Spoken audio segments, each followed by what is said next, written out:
राजस्थान की सियासत में तीसरे विकल्प के तौर पर खुद को खड़ा करने में जुटे हनुमान बेनीवाल ने एक बार फिर स्थापना दिवस के जरिए शक्ति प्रदर्शन किया है और 2028 के लिए पार्टी का नारा बुलंद किया है। क्या है बेनीवाल के दावे और सत्ता पक्ष ने कैसे इसका जवाब दिया है, आपको ये रिपोर्ट दिखाते हैं।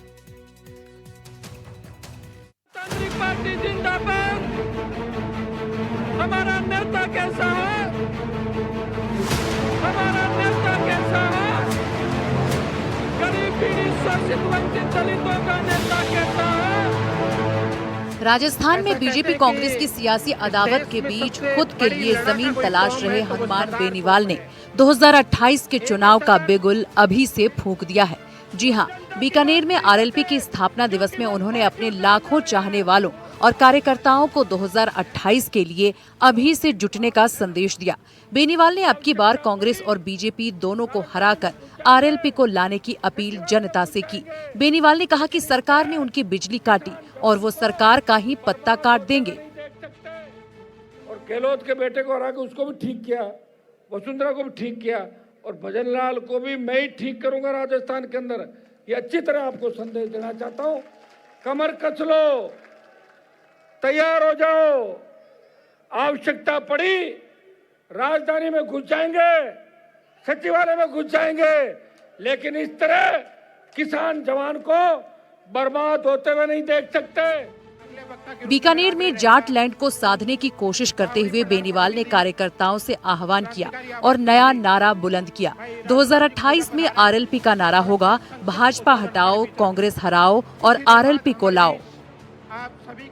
जिस तरह बड़े मगरमच्छ पकड़ने की बात बीजेपी कर रही है, लेकिन लोग उनको मुंह पे ही मगरमच्छ कह रहे हैं। ये भारतीय जनता पार्टी के लोग कुछ नहीं कर रहे हैं।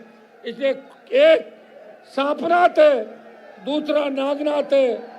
मैंने तलवार ले रख के ये कहा था, ये कांग्रेस ये भाजपा दोनों को उखाड़ के फेंकना है और किसान और जवानों का राज राजस्थान के अंदर लाना है।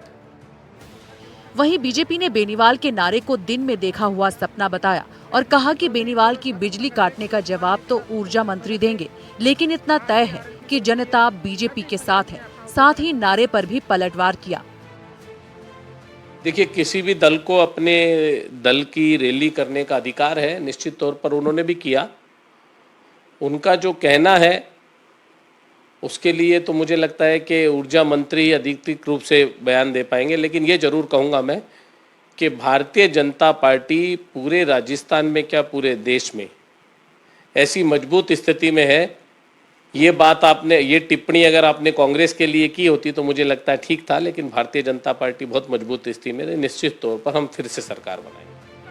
कुल मिलाकर देखा जाए तो बेनीवाल ने 2023 के चुनाव परिणाम के बाद हतोत्साहित कार्यकर्ताओं में जोश भरा और सियासी जमीन तैयार करने की बात कही, लेकिन ये नारा 3 साल में कितना चलता है और जनता पर इसका कितना असर होता है, ये देखने वाली बात होगी।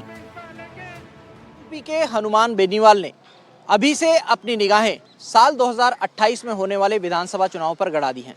बेनीवाल का कहना है कि 28 के चुनाव में उनका नारा होगा, बीजेपी हटाओ, कांग्रेस हराओ और आरएलपी को सत्ता में लाओ।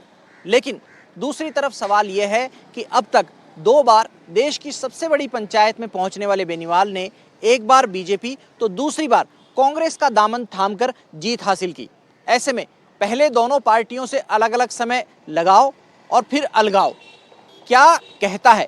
क्या बेनीवाल अब जिस सोच पर आए हैं, क्या उस पर 2028 तक कायम रह पाएंगे? कैमरा पर्सन निर्मल तिवारी के साथ शशि मोहन, एनडीटीवी।